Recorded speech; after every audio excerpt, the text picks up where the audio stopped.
Prepare yourself for a series of astonishing shark tales that will leave you in awe. We're diving deep into the experiences of various individuals who have encountered terrifying shark attacks. Among these, the harrowing story of a young girl whose encounter was tragically fatal stands out. These gripping accounts not only highlight the intense danger of such moments, but also showcase the incredible bravery exhibited by the survivors. These stories are thrilling and a remarkable testament to human courage and resilience when facing nature's challenges. The details of what these individuals endured are genuinely extraordinary, showcasing their bravery and the awe-inspiring power of sharks. Get ready to be inspired by their incredible encounters. The Andrews family was looking for a respite from their hectic lives at home. They had come to the peaceful embrace of Hanama Bay in Oahu, where azure waters gently kissed golden sands. Michael Andrews' wife, Linda, and daughter, Emily, 12, were on vacation in the summer of 2002. The Andrews were from a small Colorado town and had always dreamed about the beauty of Hawaii. The Andrews planned the trip for several months. They imagined snorkeling in the coral reefs and watching tropical fish perform. If they were lucky, they might even spot a sea turtle. The excitement was palpable as it was their first time visiting the island. The family boarded the small tour boat on a sunny Tuesday morning. The sun was casting a shimmering path across the water, promising them a guided and safe snorkeling adventure in the bay's crystal-clear waters. Emily, who was vibrant and curious, seemed to be the most excited. She was excited to see the marine life in Hawaii, which she had read about. The tour guide spoke briefly about the bay's safety and history as the boat was anchored at a calm location known for its beautiful underwater scenery. Emily listened with wide-open eyes, full of anticipation. She adjusted her fins and donned her snorkeling gear. With a reassuring nudge from her father, she entered the water. Emily was blown away by the underwater world. The schools of colorful fish swam by, unperturbed by the human intrusion in their domain. Emily floated effortlessly as she was mesmerized by the intricate patterns of the coral and an occasional glimpse at a shy, lazy eel and octopus. Michael and Linda proudly watched Emily from the boat. They took turns using the binoculars to keep her within sight. The couple was filled with joy and amazement at the beauty of this scene and Emily's bravery in taking on the challenge. The tranquility was shattered. The water was broken by a shadow, a dark, swift shape that moved straight towards Emily. Emily vanished beneath the water's surface before Michael could shout an alarm. On the boat, panic broke out. Michael dove into the water, his heart pounding from fear, while Linda screamed for help with her shrill voice. The tour guide radioed emergency services immediately and joined Michael on the frantic hunt. It was already too late. The devastating truth hit them hard when they brought Emily to the surface. She was severely injured by a shark. Emily died that day despite the quick response from the lifeguards and despite the haste to the hospital. The tragedy spread throughout the family, causing each member to be isolated by their grief. Linda retreated into silence. Her once bright eyes were now dull and distant. Michael was unable to remain still, racked with guilt and anger. The image of the shark that had stolen his daughter haunted him. Michael, unable to sleep and desperate for an answer, began researching shark attack patterns and behavior. He learned about the different species of sharks, their habitats, and what could trigger an attack. He turned his quest for knowledge into a mission to help with shark research and develop safety technologies to prevent future tragedies. As the days became weeks, their initial bond of adventure and laughter faded, replaced by a somber search for meaning in an irreplaceable loss. Michael's purpose in life was to be a beacon of light, leading them towards a path of peace. Michael Andrews spent many nights reading marine biology journals and texts. His desk was cluttered with notes and papers. He sought out experts by attending conferences and workshops on aquatic safety and shark behavior. It was not for nothing that he made the effort. Michael joined a non-profit organization focusing on shark attack prevention and marine conservation. His most important project was the development of new technologies to deter sharks. They tested various methods with scientists and engineers, from electronic barriers to chemical repellents. The goal was to find a helpful solution worldwide for making water safer for divers and swimmers. Linda was struggling with her grief as Michael immersed himself in his work. She filled notebooks with memories and thoughts about Emily. She began a blog to share her story with families experiencing similar losses over time. Many embraced her words and provided a sense of community and support she had not experienced in her darkest moments. Michael's efforts started to show some promise. The team created a new sonar device to be attached to buoys near famous beaches. This device emits unpleasant frequencies for sharks but is harmless to all other marine life. It effectively keeps them away from shorelines. Reports of shark encounters started to decline as the technology began to be implemented in different locations. The media outlets invited Michael to speak about the team's success. Michael always mentioned Emily's love of the ocean and her tragic death in his speeches. Emily's memorial plaque was installed at the water's edge in Hanauma Bay, where their nightmare began. The bay was a place where families who suffered similar tragedies could reflect and be surrounded by beauty. And Emily loved beauty. Michael and Linda returned to Hawaii as the second anniversary of Emily's death approached. The couple visited the plaque and laid flowers while watching the waves in reflective silence. They shared their story with locals and tourists and spoke about respecting and protecting marine life. The trip was cathartic. They felt closer to Emily standing on the beach than they had for a long while. While the pain of Emily's loss would never go away, they realized that their efforts to prevent other tragedies were a way to keep their spirit alive. They were making the ocean safer, one small step at a time. Michael's technology became standard in many countries around the globe. Linda wrote a book based on her blog, which provided comfort and guidance to those experiencing grief. Michael and Linda, despite the immense void left behind by Emily's departure, found a new purpose in their lives. They were driven by their love for Emily and their desire to stop other families from suffering the same heartbreak. While they couldn't change the past, they could shape the future and honor Emily with each life they saved. Kevin Gilbert, a seasoned kayaker and wildlife enthusiast, set off from the Kenai Peninsula in Alaska on a crisp August morning with his kayak full of essentials for an adventure in the cold waters. The Alaskan native was excited to see the region's marine life up close. The only sounds he heard as he paddled were the splashing of his oars and distant seabirds. The calm water reflected the cloudy sky. Kevin's final destination was a small bay known for its rich biodiversity, including salmon, which attracted larger predators. Kevin finally reached the bay after steadily paddling for a few hours. He paused for a moment to take in the area's beauty. The cliffs were covered with spruces, and the water was occasionally interrupted by a fish jumping and some curious seals bouncing. He aimed to capture wildlife photos to add to his collection. Kevin saw a dark shadow rush under his kayak as he drifted. He initially thought it was a seal he'd seen earlier, but the shadow became more extensive and drove more aggressively. Unpredictably, something hit the underside of his kayak with great force. Kevin's heart pounded as he gripped his paddle tightly and struggled to maintain balance. Before he could react to the violent rocking of his kayak, another powerful blow threw him into the freezing water. He was taken aback by the shock of cold. As he struggled to find his bearings, his mind was racing. He saw the dark, large shape circle back at him. It was likely a salmon shark, mistaking his kayak for prey. Kevin knew that his survival was dependent on remaining calm. He drew on his emergency training and swam calmly to his capsized kayak. His hands trembled with adrenaline and cold as he swam to the kayak. It was a considerable effort to get back in the kayak.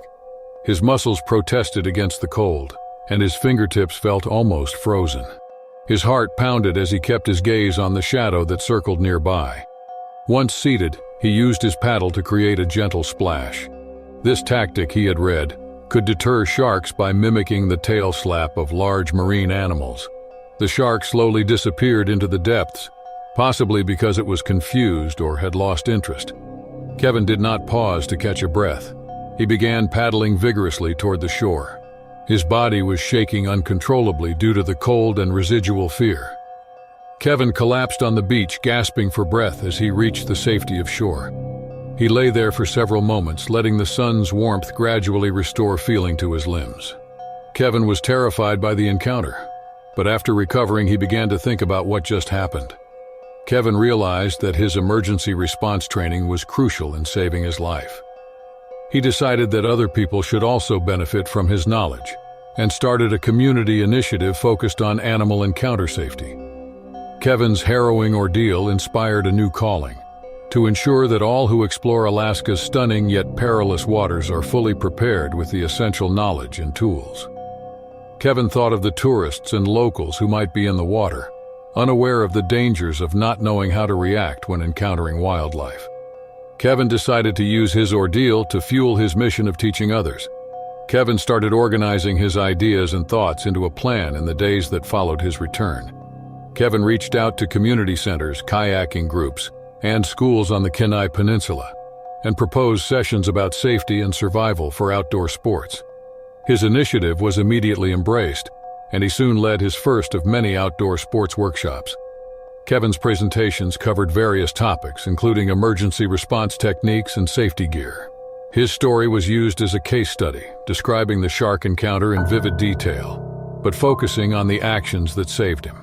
His first-hand account gave the workshops a sense of urgency and authenticity, which made the lessons more meaningful to his audience.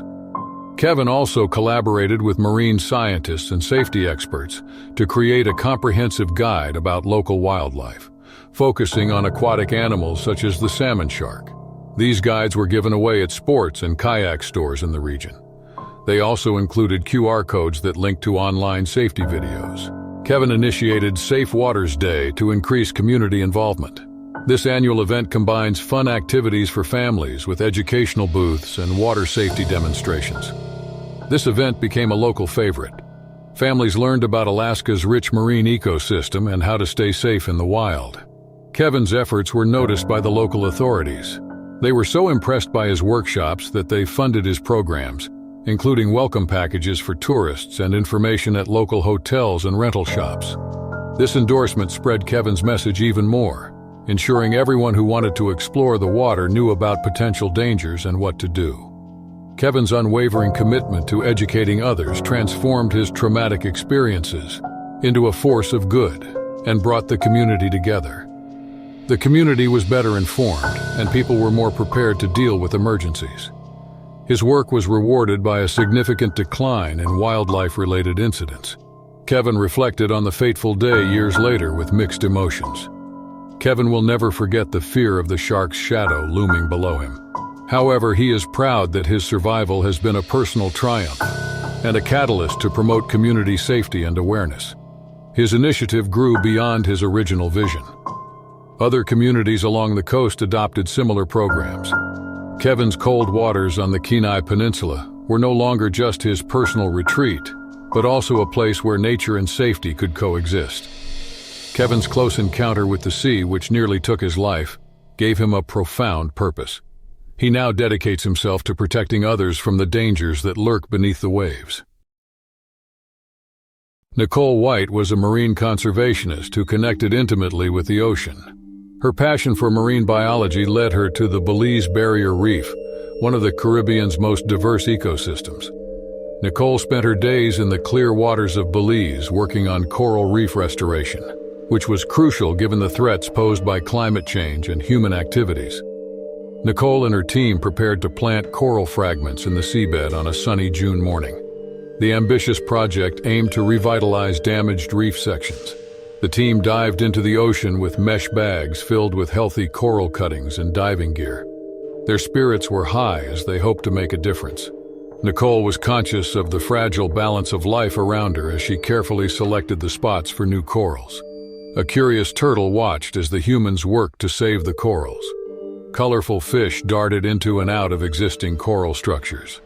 The water was unusually still, and the sun pierced through the surface in light beams, illuminating the ocean floor.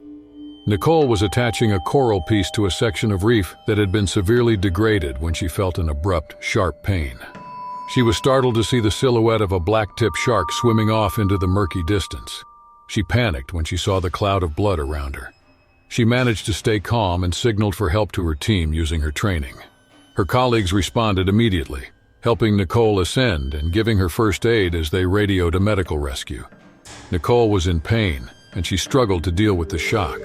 She was taken to the hospital as soon as she landed, where doctors confirmed that the bite, while severe, would not cause permanent damage. She would have a long recovery with many challenges. but she was still alive. Nicole was lying in bed at the hospital when she thought of the shark. The blacktip shark is not known to be aggressive towards humans. Nicole wondered if she had provoked it in some way. The incident made her realize the impact of her work on the marine environment. As she started healing, Nicole understood more about sharks and the other reef predators. She began questioning the methods of coral restoration. She wondered if there was a way to minimize human impacts while still achieving conservation objectives. Her recovery days were spent researching and discussing with other scientists and local experts to gain insights that could heal her and guide future work. Nicole's recovery journey was not only physical but also mental. New insights about the complex interactions between marine life and humans were revealed daily. Her love for the ocean grew, but a newfound appreciation for the delicate balance beneath the waves also tempered her. Nicole's experience was painful, but it redefined her mission. After her recovery, Nicole was determined to promote sustainable marine conservation practices to ensure that efforts to save the ocean did not harm it inadvertently. Her experience showed her the fine line between helping others and hindering them. She is now determined to define this line more clearly as she continues to work. Nicole White's focus changed as she continued to recover. She shifted her attention from restoration and advocacy to education and advocacy. She started collaborating with environmental groups to develop outreach programs that educated people about the importance of marine ecosystems and human activity's impact on these fragile environments. Nicole was determined to use the experience as a teaching tool.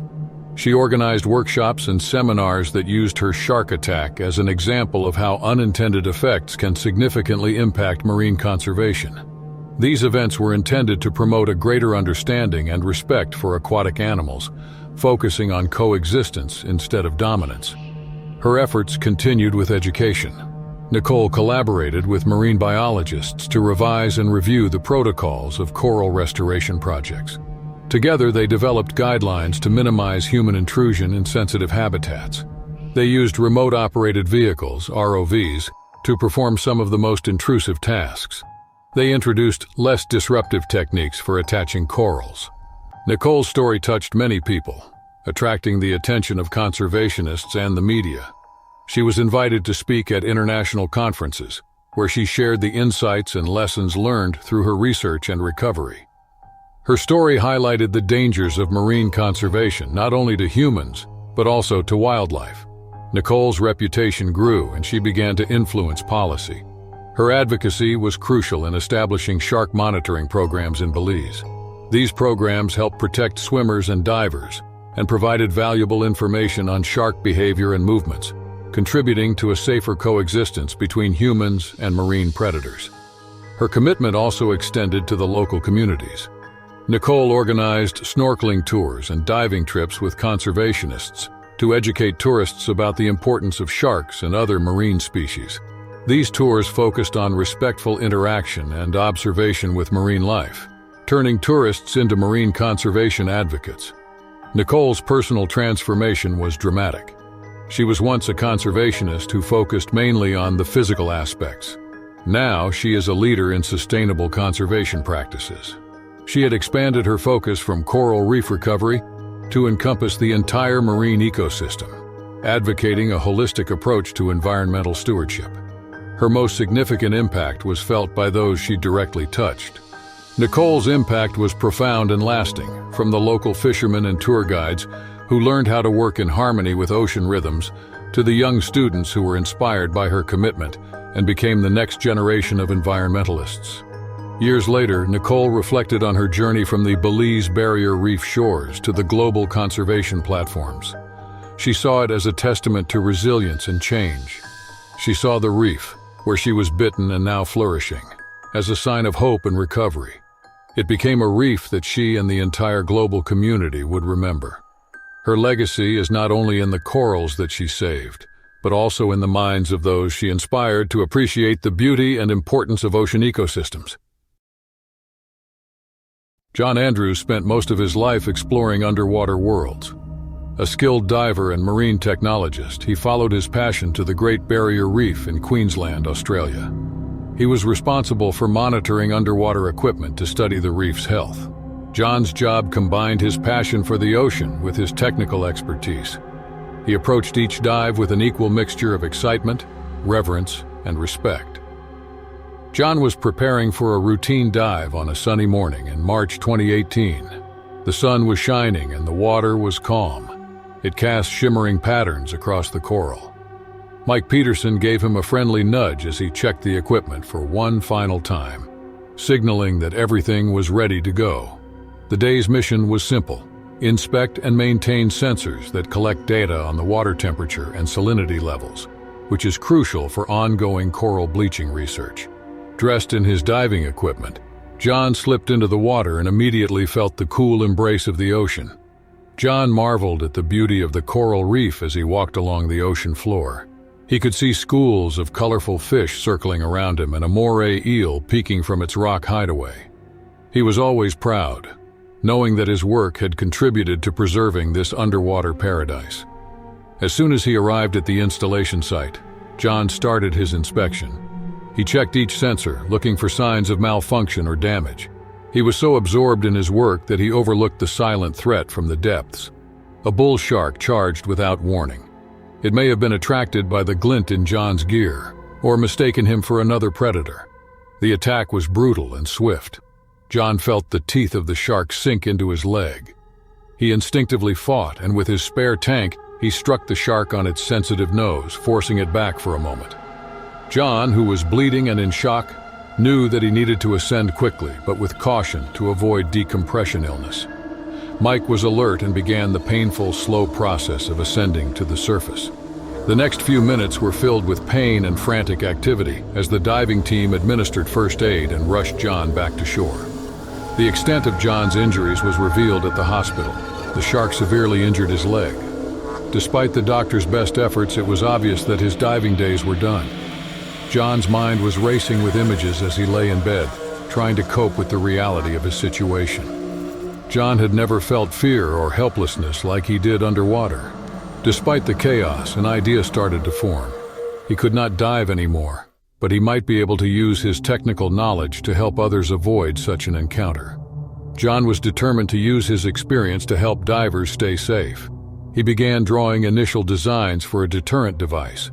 John's vision was simple: an effective device that would not harm marine life and could easily be integrated into diving gear.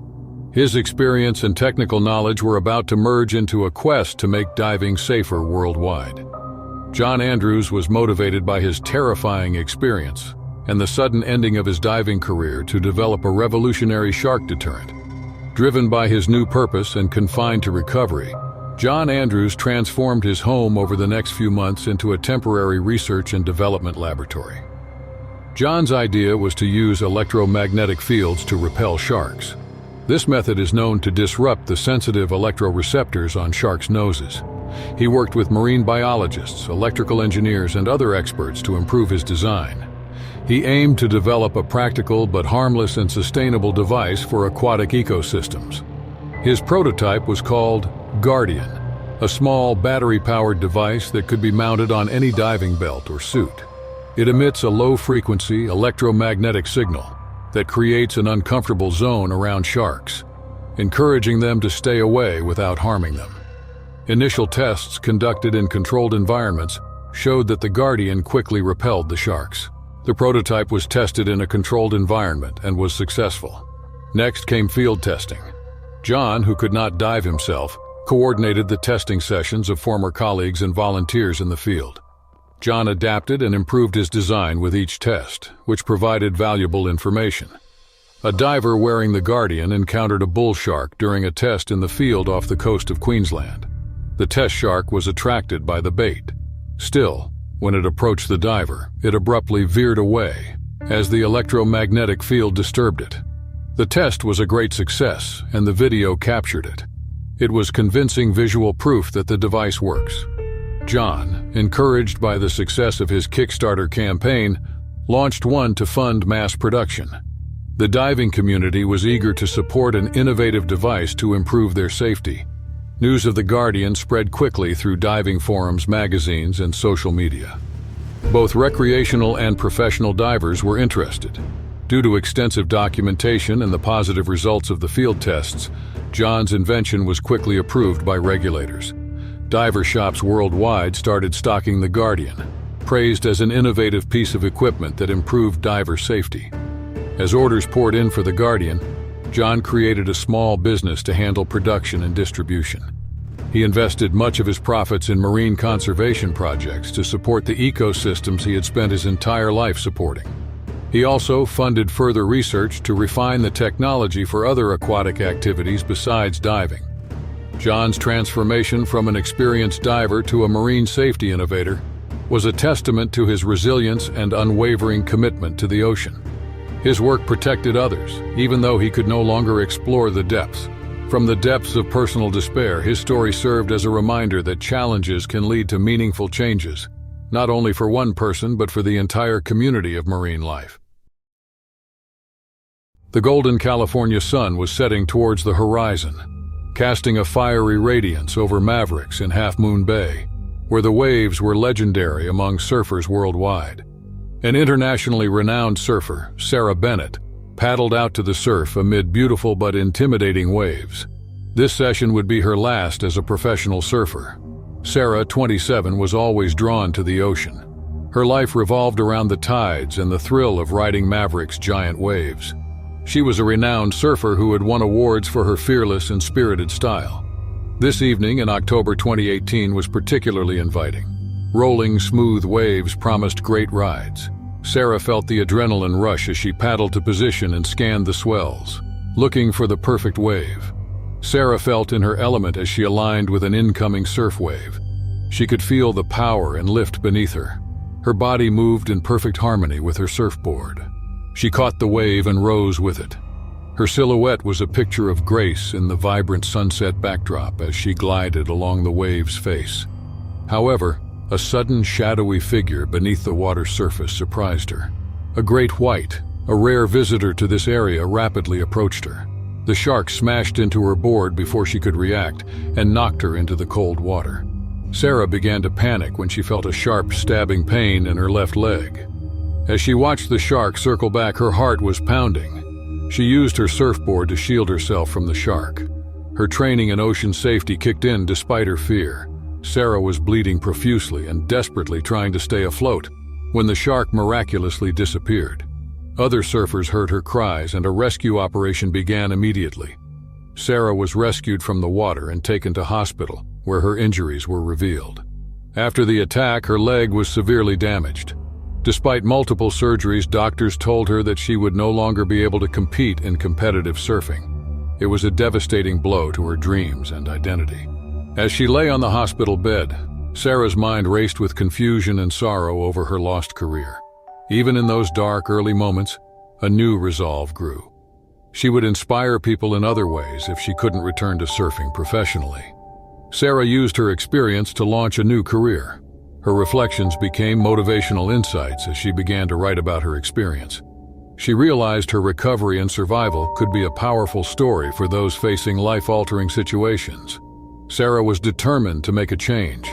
She envisioned herself as an inspirational speaker who would share her story to inspire resilience and hope. She felt a renewed dedication to ocean conservation, driven by her desire to promote coexistence and understanding between humans and marine animals, including the sharks she once feared. She chose this new path with courage, not one she imagined when she set out that fateful night. Sarah was about to embark on a healing journey for herself and others. She would turn her most frightening moment into an inspiration. Sarah Bennett's days were filled with physical rehabilitation and developing her speaking career as she embarked on a new journey. She spent her time crafting a message of resilience and hope that reflected the lessons she had learned through her own experience. Her story was a powerful example of overcoming unexpected obstacles, including the shark attack and its aftermath. Sarah's message revolved around courage, perseverance, and the unexpected benefits of life's trials. She worked with a speech trainer to improve her skills. Soon she was asked to speak in local community centers, schools, and larger conferences. Her audience was captivated by her dramatic life story, passion, and mission to inspire others. Sarah talked about facing fears, accepting change, and the power of positive thinking and recovery. Sarah's personal transformation and triumph in the face of tragedy have inspired many people, from students who have been bullied to adults who are struggling with personal and professional setbacks. Sarah's commitment to ocean conservation grew simultaneously. She became an advocate for marine wildlife protection. She used her platform to discuss the importance of understanding and respecting ocean ecosystems. She worked with marine conservation organizations to raise awareness of shark behavior. Despite the attack on her, she stressed that sharks are not mindless predators, but essential parts of the aquatic ecosystem. Her advocacy led to the creation of educational programs to teach people the importance of sharks as part of the oceanic food web and the need to preserve their habitat.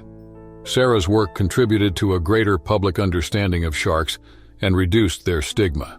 Sarah's conservation efforts and story attracted documentary filmmakers who wanted to show her transformation from a professional surfer into a conservationist and motivational speaker. The documentary amplifies her story and reaches an international audience. It spread her inspirational narrative and her call to preserve the ocean. Sarah founded a non-profit organization focused on ocean safety and health. The organization installed shark detection systems on famous beaches. It promoted policies to protect marine life and keep surfers and swimmers safe. Sarah realized that the end of her surfing career was not a mere end, but a new direction. She found meaning in her life, once defined by the waves and impact she made across communities and oceans. Sarah Bennett's resilient story, from the depths of despair to the heights of advocacy and inspiration, has continued to resonate. She became a source of inspiration, a voice for the voiceless, and a beacon of hope for others facing their sunset moments. Charles Bennett, a passionate fisherman in the Florida Keys, embarked on an expedition to change his view of his hobby forever. Charles Bennett set out to catch and release a shark. This practice, he thought, was a responsible, exciting way to interact with nature. The calm waters reflected the bright, full moonlight. Charles greatly respected the ocean, its inhabitants, and the sea. He saw himself as more of a steward than a conqueror. He used specialized gear for catch and release, and aimed to minimize harm to fish. This philosophy, which he had been practicing for years, was one that he adhered to without incident. The shark was his goal that night. He admired the creature for its strength and beauty. Charles navigated the small boat into a known spot where sharks are often seen. The sea was eerily silent except for the occasional splash of water on the boat's hull. As he felt that familiar tug on his line, he was excited. He began reeling the shark in with skill, being mindful of both the tension of the line and its strength. The silvery moonlight illuminated the shark, which was fighting against the line. It was a black-tip shark, its sleek body thrashing under the moonlight. When the unexpected occurred, Charles was about to release the shark from the boat. The shark sprang at him with a violent splash. Its teeth ripped into his arm, causing a vicious bite. Charles struggled to escape, and the irony was not lost on him. He managed to free the shark from the water with great effort. His arm was severely injured and swollen. Charles, alone and in shock, quickly bandaged his injured arm using whatever he could find while steering the boat to shore with his right hand. As he navigated his way back, the adrenaline faded, replaced by an intense sense of vulnerability. He was not only physically hurt but also emotionally wounded by the attack. He thought about the irony that he was injured by the creature he had tried to protect and understand. Charles was taken to the hospital to treat his injuries after reaching the marina's safety and security. He couldn't stop thinking about his relationship with nature as he lay in dim light, with the moon visible through the small window of the hospital. The peaceful hunt under the hunter's moon turned violent, forcing him to face the ethical implications of the hobby. Charles's life changed dramatically after this incident. No matter how responsible Charles tried to be, he realized that fishing for a predator of such power could have unforeseeable and even dire consequences. This experience changed his thinking, leading him to question his methods and the essence of his interactions with the marine ecosystem. As he recovered from his physical and mental injuries, Charles Bennett became increasingly interested in the literature about marine conservation and ethical fishing practices. As he continued to learn, he saw his experience as a personal tragedy and an important lesson about the interconnection between human action and wildlife. Charles began attending seminars and conferences on sustainable fishing, motivated by his newfound passion. He listened to marine biologists, conservationists, and other experts in the field.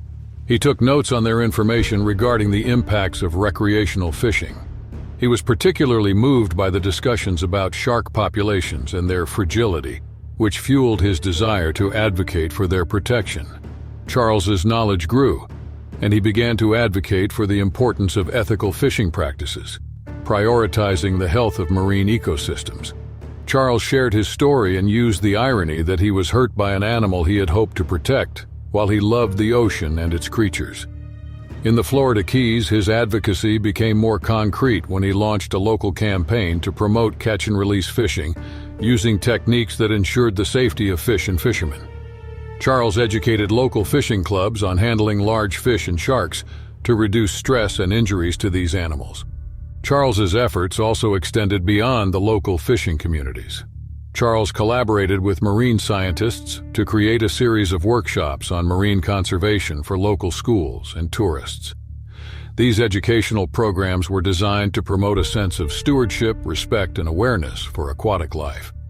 Participants learned about sharks' ecological role and the importance of conserving such apex predators.